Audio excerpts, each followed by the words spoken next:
एक बार फिर आज डॉक्टर आर.के. नंद जी हमारे साथ में हैं और आज हम उनसे चर्चा करेंगे संत रविदास जी के उन पदों के बारे में जिनमें उन्होंने राम जी का उल्लेख किया है। जी। तो हम समझने की कोशिश करेंगे कि संत रविदास जी ने जो राम का उल्लेख किया है वो क्या है। बहुत बहुत धन्यवाद आपका और सभी दर्शकों का सतनाम।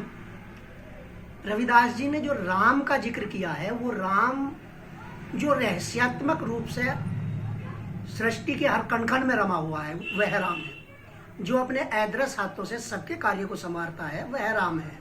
जैसे दिन समय पर होता है, रात समय पर होती है, ऋतुएं बदलती हैं, सर्दी गर्मी सब बदलती रहती हैं, ये सब चल रहा है। उसी राम को कहा है उन्होंने दशरथ पुत्र राम की बात नहीं की, उन्होंने अपने दोहे में कहा है कि एक बूंद ते सब जग उपजियो, क्या ब्राह्मण क्या शूद्र, मूर्ख जन जानत नहीं सब में राम मौजूद है।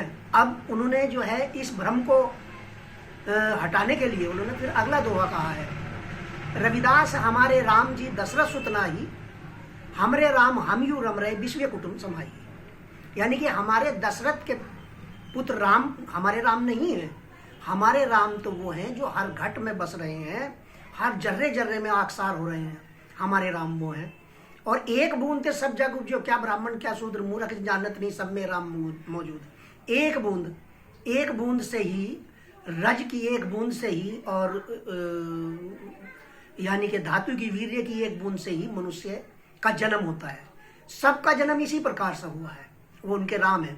आगे रविदास जी कहते हैं जन कल्याण के माध्यम से कि ऐसा चाहूं राज में जहां मिले सबन को अन्न, छोट बड़े सब सम बसे रहदास रहे प्रसन्न।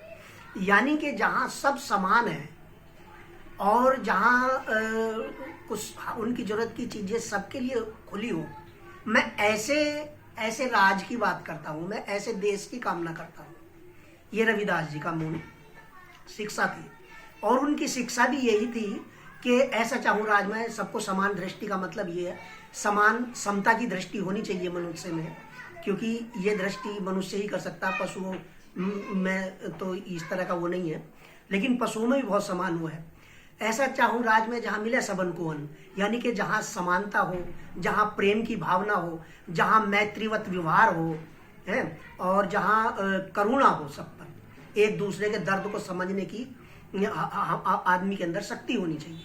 मैं ऐसे राम की और कौन से पद हैं संत रविदास जी के जो आपको याद होंगे और उसमें आप व्याख्या कर पाएंगे?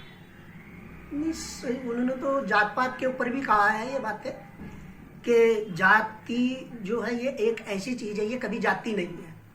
वो दोहा मेरे को याद नहीं है, जैसे जाति में जाति है और जैसे इस तरह से केलन के पात करके है, वो मेरे को कंठस्थ नहीं है। उन्होंने जाति का भी विरोध किया है।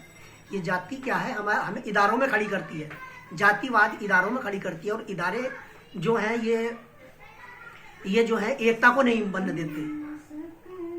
तो संत रविदास जी के बारे में और मतलब उनका जो इतिहास है, उनका जन्म कहाँ हुआ, कैसे हुआ और कैसे उनकी जो ख्याति फैली एक संत के रूप में, उसके बारे में कुछ विस्तार से कुछ कह पाएंगे?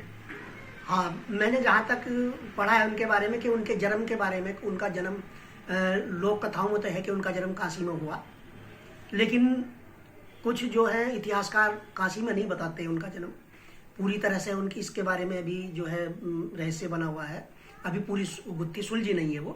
काशी जी में यही बताया कि काशी जी में वो एक चर्मकार के रूप परिवार में जन्म लिया उन्होंने और अपने कार्य को करते करते वो जो है उस उपलब्धि को प्राप्त हुए, जो उनको वो ज्ञान प्राप्त हुआ जो सबके कल्याण के लिए उन्होंने उस ज्ञान को सब में बांटा।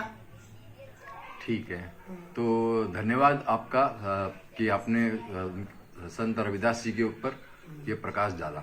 धन्यवाद, आज के लिए इतना ही। धन्यवाद।